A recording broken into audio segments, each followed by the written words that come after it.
Magandang gabi mga kapit lovers. Iilawan lang natin yung mga mga alaga ko dito. Ito na. Mga kapit lovers, ito yung mga krillings na napagpag noong November 1 mga kapit lovers. Malalaki na sila ito. Malalaki na mga kapit lovers. November 1 to napagpag mga kapit lovers. Marami to sila dito. Yan yung mga taguan nila. Uy, may manok labuyo mga kapit lovers. Ayos din tong manok labuyo ko dito dumapo sa sa rectab ng mga krilling. Yan yung mga kapit lovers November 1. Pero hindi sabay ang paglaki nila mga kapit lovers. Mayroon talagang mabilis lumaki. Mayroon ding parang ayaw lumaki. Ayan sila mga kapit lovers November 1 to mga kapit lovers. Sa pagpag to ng November 1. Dito naman tayo mga kapit lovers sa mga breeder sa breeder tank mga kapit lovers. Ilang sa ngayon wala pa akong na-harvest ng biri dito sa breeder tank ko. Halo tong breeder dito, mayroong mga young breeder. Mayroon din yung mga talaga, yung mga nabili ko materialis, malalaki na sila. Kasi nagsimula lang naman ako mga kapit lover sa 14 piraso. Nung una nga, bumili ako ng 3 cryo, tag 1.5. Bali yon 4.5, siyam na piraso mga kapit lovers. Aminalas, namatay. Kaya bumili uli ako, mga maliliit na binili ko. Nagbali, nagiging lahat yung breeder ko, 14 piraso mga kapit lovers. Pero ngayon, dumarami na. Kasi nakapagpapisa na ako mga kapit lovers. Ito yung mga nagtatago yung mga breeder ko.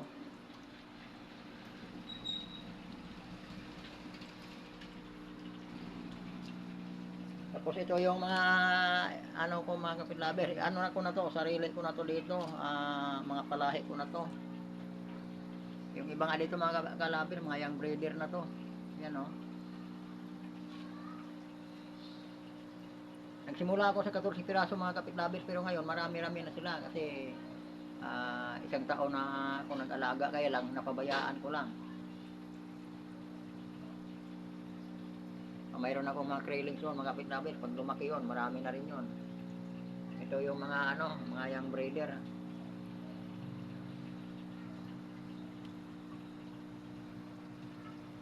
Nilinis ko mga kapit lovers yung yun sila, ganyan sila mga kapit lovers. Pag may maakyatan yan, tatakas yan. Pagkagabi, aakyat talaga yan sila mga kapit lovers. Pag mayroon niyang maakyatan, wala na, tatakas yan. Marami yun dito, yung iba, marami na rin nakatakas dito sa akin kasi dati may matulayan sila Yan mga kapit lovers lumalabas sila sa tubig. Pagkagabi, ganyan yan sila. Mga escaping artist kasi itong mga lobster na to. Yan mga kapit lovers wala na sa tubig yan. Umaahon sa tubig. Pag maghahanap ng basta may maakyatan yan sila sa gilid, tatakas yan, aakyat yun sila talaga. Kaya yung host ko sa dito lang sa gitna.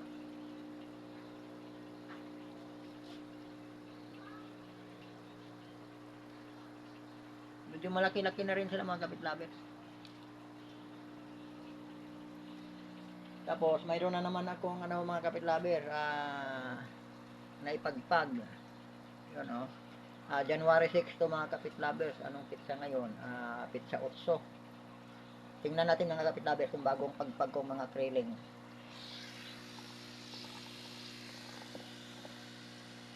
Ito sila mga kapit lovers Ito yung mga bagong krilling mga kapit lovers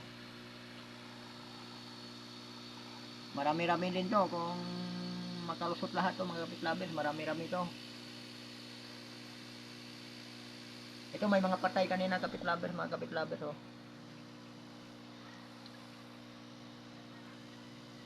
Yan mga kapit lovers, patay kanina yan. Tinanggal ko yan mga kapit lovers sayang marami-rami din. kulang-kulang 10, siyam na piraso mga kapitlaber na nangamatay. Ito yung mga bagong ano mga kapitlaber, oh, bagong pagpag. Yan oh. Yung naipagbago nung November 1, malaki na. Yung iba, tag 1 inches na higit na eh. Marami ko sila mga kapitlaber, nagtatago yung iba.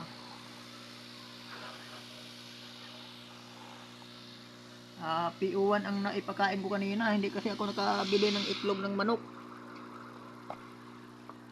Ginagawa ko mga kapitlaber, yung sa November 1, noong day old sila hanggang isang linggo, itlog mga kapitlaber, yung egg yolk, yung dilaw ng itlog, yun ang pinapakain ko, bilis lumaki nila eh.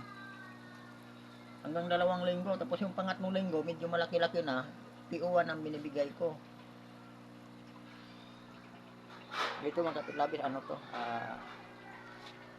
Ulang to, mga native nga ulang mga kapitlaber. Galing sa bundok. Tago. Hindi makita mga kapitlaber, nagtago, ayaw makikita. May ano na, buried na rin tong ano dito, isang ulang, kaya lang. Hindi naman napiso, hindi pa naman namisa. Isang buwan na tong itlog na to. Tapos mayroon din ako dito mga breeder kapitlaber, nilagay ko sa sira na ano, yung sa sira na washing machine. Obra din na kapitlaber nito, no? Washing machine, no? Ayaw na umandar. Ginawa kong breeder tank.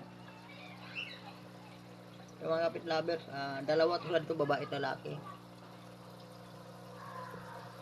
Ayan, no? Yung isang kapitlaber doon, no? Dalawa to, isang pares to. Itong babae dito kapitlaber, yung ano, yung tong nagpagpag, yung mga bagong pagpag na kriling. Nahiwalay ko na yung nanay, dito ko nilagay, tapos nilagyan ko ng isang barako. Siguro mga ilang linggo lang to, mangingitlog na naman to ulit.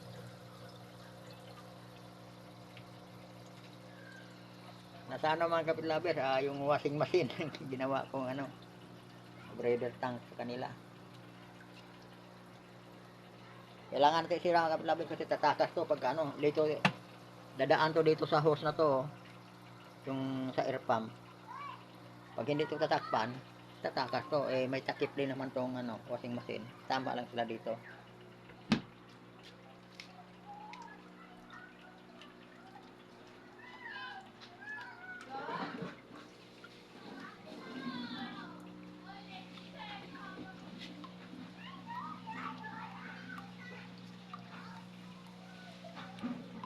Nagliligawan na tong dalawa mga kapitlaber. Puro babae pala, puro babae.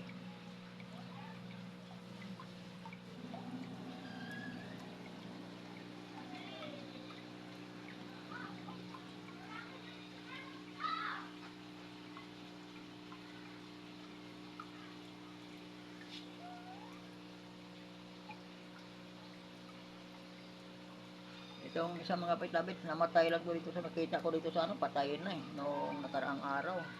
Dalawa tong namatay eh. Ito yung mga ano mga kapitlaber, mga ano na to, yung mga breed ko na to. Kaya dumarami na, nagsimula ako sa 14 piraso, yung binili kong mga breeder. Ngayon dumarami na, kasi ito mga kapitlaber to, mga palahi ko na to.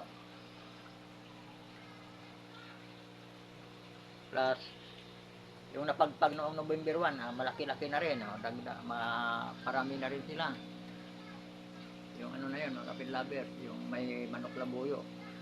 Tapos ito, noong January 6, nagkapagpagpag na naman uli ako, marami din to. Nasa mga 100 din to mga kapitlaber. Ito sila, may namiso na pala ito eh, may nakapagpagpag, hindi ko kasi na-harvest, hindi ko naman nakalaing may maaga pa lang ng itlog dito. Nung dinidrain ko yung tubig kanina, kasi nagpalit ako ng tubig, may nakita akong ano, may nakita akong mga kriling, kala na, nandoon na sa drainage na punta yung iba. Huli na yung nilagyan ko ng net, parang masala, pero wala na, nung una, di ko nilagyan ng net eh. Nilagyan ko lang, may napansin ako may kriling, isang piraso. paubos na.